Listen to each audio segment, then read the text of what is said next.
Welcome to the Art of Life podcast. This is a podcast where we ponder over some questions, some mindsets, some beliefs to get better at life. Today, we are going to talk about resilience and dive deeper into that, see what we can do to become more resilient, what sort of attitude we can have. Towards the end, I really want to leave you with really one big key takeaway, and hopefully, that's a driver and a motivator for you as you continue your journey. Cool. Let's get started. First things first, let's unpack what resilience means. Now, to me, it's almost like the elastic band in our houses. We stretch them and then we stop stretching them and they take the shape back together. It's almost like bouncing back in life from whatever life throws at you, whatever's happened, bouncing back, the capability of being able to bounce back. There could be certain things around your life. Maybe your phone's fallen down a couple of times or your computer's taken a bad hit and still survived. Maybe there are some resilient objects around you, maybe your car. There could be other people as well who you would think that they're very resilient because no matter how life flows, maybe it goes really up and down, but they seem to travel through it okay. They don't seem to be weathered as much with what life's bringing to them. There are other people who can be really traumatized by events, and it's not to say an event is a big or small, no labeling like that. But some people can really take it to heart, whereas others can live life. Things will happen. They will still have generally the same attitude, the same positive attitude that keeps going through. And they're somehow able to bounce back through it, through all the hardships and difficult circumstances. And they're almost coming out at the other end, almost unscathed. That's resilience, and those are really resilient people. Now, why is resilience important? Of course, it's important for the individual because it allows you to live life and like living life in terms of living life. Because life will go up and down. Somebody will cut you off in traffic. There will be other hardships in life, like you might not get a job that you wanted. There will be other situations that are really out of your control as well. At the moment of recording this podcast, I have a family member going through some serious hospital stuff, and I know my life's going to change. But resilience would be that ability to come back, to still be able to survive with the change, to be okay, and to enjoy my own life. By doing that, I also give permission to the people around me to enjoy their life as well. It's almost like a tree, right? The tree, yes, as such, it's standing in its place, but it's giving shade. Maybe it's giving fruit as well. People come in, sit down, play around the tree, lie down in the sun, have some shade when the sun's very hot. But the tree is that figure which holds that space for them when life's hard. If I'm resilient, I give permission to people around me to relax and to be okay. If I looked at this in a work-life sense, maybe there's some absenteeism in the team. The manager would really be more capable of handling that absence, of managing that stress. If somebody took a long leave suddenly, they could be capable of handling that, managing the whole team dynamics while that is happening, and engaging with other people at a better emotional level as well to allow them to be safe and to really be okay with the change.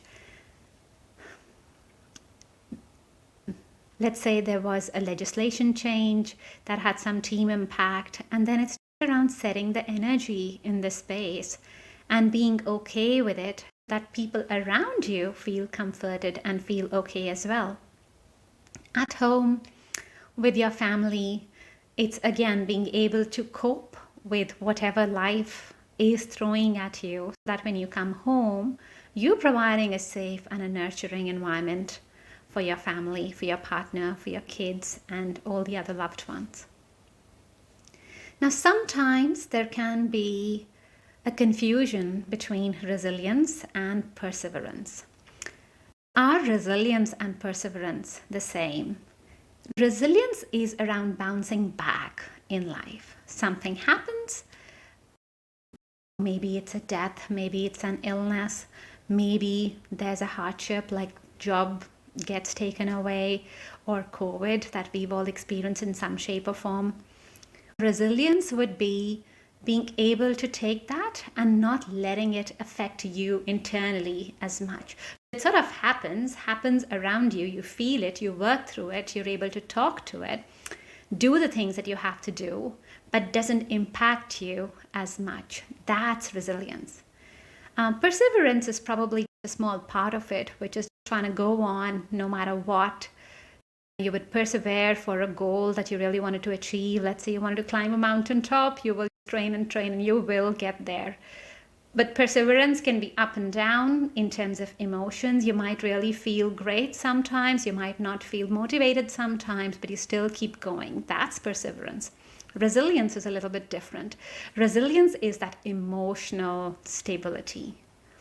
And it's not to say it's all the time, it's 100%. A person who's resilient is going to be resilient 100% of the times. No, we all have our ups and downs. But resilience would be being able to take all of that and still being generally buoyant with it. Still being at a place where your family, your friends, your work, the life goes on as usual. It's not impacted for them. You can still perform things as you generally do. Yes, you probably will have some breaks here and there, but largely you can carry on no matter how life is going for you.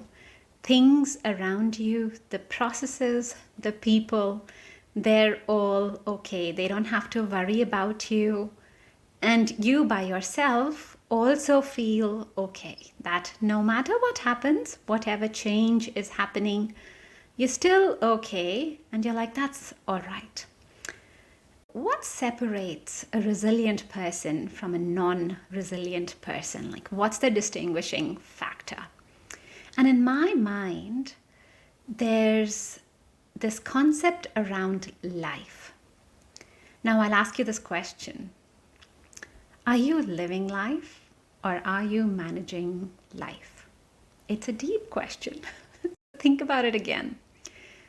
The resilient people, I believe, they are living life. Life will automatically have its ups and downs. That's how life is supposed to be. That's how life is designed to be. But oftentimes, we can get caught up in trying to control it. Let me give you examples. Let's say my child comes back, he's got low grades, and I go like, I've got to fix it. And I try and think of what I need to do so that I fix them. The classes that he will go to, or blah, blah, blah. And yes, there's a part of me as a parent that's supposed to do that. But there's also other part of the whole equation, which is the child, and then the child's ownership in wanting to improve. Living life would be to live life, as in to do the steps that you're supposed to do, but allowing the other person a freedom, free will to choose what they want to have in their life. Let's talk through another example. Let's say you have a partner and he or she is not eating properly and you're genuinely concerned. You want to control them. You want to tell them this is what you eat in the morning, or have you eaten this much, right? Now again, question comes back to, are you living life or are you managing life? You see, If you start managing life, then you're trying to control it. And to some extent, you can't control it. Another person, whether that's your partner, whether that's in a work environment, any colleague, they will do what they wish to do. That's outside your zone of control. The only person you can control is yourself. And it's not in a limiting way. It is more understanding that, all right, that's what happens. It's more doing your duty, doing your part, doing what you're supposed to do, but establishing a boundary for yourself more than for anybody else. That, okay, I won't cross this line because this is where somebody else's boundary begins. Let me look at another example, another way of explaining this. Think of the balcony and dance floor. Now, I've talked about this a couple of times previously as well, but really helps explain it. In your life, where are you at? Are you in the balcony or are you in the dance floor? The dance floor is where life's really happening, where you see all the people around you. Somebody's running around, throwing newspapers in the morning. Somebody is rushing to school. Somebody is getting late to work. Someone is cooking. All of that chaos in the morning is happening in the dance floor. When you step up in the balcony, then you can start seeing how the newspaper is affecting the person who wanted to get up and read the newspaper in the morning maybe, or how someone's breakfast is impacting something else.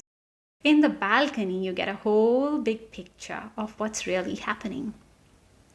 In your own life, things that are happening right now, they can be very big in the moment. It's almost like you are in the dance floor of your life. It seems to be all coming at you. And if there's a change, like in my example, there's a little change going on in the family, and I am nervous as well about it. But as nervous as I am, if I step back into the balcony and watch that this is happening and then start thinking around, okay, what is the bigger lesson? What do I have to do? How will life evolve? How will life shift? The moment I step in the balcony, then I am not worried or tangled in the emotions as much. My decisions that I take, they will be much more neutral. They'll be a lot more rational. And needless to say, it will be a whole lot easier for everybody around me because I'm not panicking and I'm not nervous at that time. Can resilience be taught? Can resilience be learned? And I'll leave that to you to answer. Because we can all evolve in life as we want to. It's our life. We will pick up things that we like. We will pick up things that for whatever reason, they're not good for us and we still want to do them. That's our birthright as individuals, as human beings on this planet. We all have a right to live and learn as we want to. For yourself, I want you to think whether you are living your life or whether you are managing life. Are you managing it for yourself? Like, how will your day go today? Are you super nervous, anxious around it? Like, am I trying to, for example, control the outcome? I guess I'm better off to some extent doing my job and then letting life be. We try and control life. But in reality, even though I'm trying to control it too much, there's so many things that are outside my control. It's a lot easier to do my part and then be okay with life and have a faith in life that it's going to be okay, that life's always working out for me. If I have that faith, and that's what I find a lot of the resilient people really believe, that life is working out for them. There is that undeniable faith, that undeniable understanding, belief that life is working out for them. And that's why they stay resilient. Now, hindsight, if you look at your life and look at some of the really difficult circumstances, maybe you lost a loved one, Maybe there was something terrible that happened and you thought you would never survive this. I urge you to go back to that time, and not exactly that time, but after that time, and see the growth that happened. There's a lot of growth that happens from pain. A lot of the times we think about the pain, of course, we don't want the pain, but there's also growth. There's learning that happens from the pain. Yes, sometimes you might feel that what life is doing is giving you shit right now, and that could be absolutely correct. But think about how much stronger, how much more capable, how much more evolved as a human being you will be once you've learned your life lesson. How much will you become more resilient, more sure of yourself because of the hardships you're going through? The other aspect, of course, is even if you don't believe that life is working out for you, I'd still encourage you to believe that anyway. Believe that there is a higher power. Believe that there's the universe that's actually standing there, supporting you, cheering for you, wanting the best for you. Because you came on earth wanting to have all of these life experiences. When you were a soul, you picked up this body. You also picked up largely the experiences you were going to have because these were some of the tasters that you wanted to do. These were some of the life experiences that you really wanted to experience. Now you could ask yourself, why? Why did you pick this one? We go sometimes to a Japanese restaurant, sometimes to a Chinese one, sometimes to a Mexican one. We might not always like the food that we tried. But there's that experience, there's the learning, there's awareness after trying a particular cuisine that, oh, I didn't like that. It's a similar thing with life as well. Sometimes the downs help you appreciate the ups. And that is what life's about.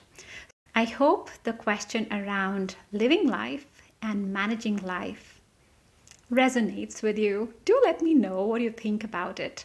And maybe the next time when there is a graceful moment happening in life, like how it is happening in my life, I'd encourage you to think around living life versus managing life. I'm going to do the same. Now, if you're wanting to build resilience, my Life Makeover program is an absolutely fun way of building resilience. The whole aspect of being in the balcony versus the dance floor. That's literally what the entire program is about. Being in balcony is more about being neutral, being able to observe things, and really learning to operate from your intuition. Life Makeover program teaches you that with art therapy meditation. In every class, you sit down, you play with some colors and have fun while improving the energy of some space. For example, in one class, you might play with the energy of time. Now, last time I did a class on time, there was a gentleman who'd complained about his work being really, really busy. And after we did the class, he came back and said, oh, you wouldn't believe it. My whole team has taken leave for one reason or the other, and I have got a week of almost nothing to do for no reason at all, because it wasn't even like the holiday season. It wasn't school holidays. It wasn't anything particular. But yet he had his whole calendar free. That's when we played with energy of time. There are times where we play with manifesting, where we heal our past traumas, where we connect more with our intuition. It's really designed to help you with every single aspect in your life, whether that's personal, whether that's professional, whether that's spiritual. And the beauty of it is because it's all really art therapy meditation based, you're playing with colors and you're having fun while you were really changing and shifting the energy around you.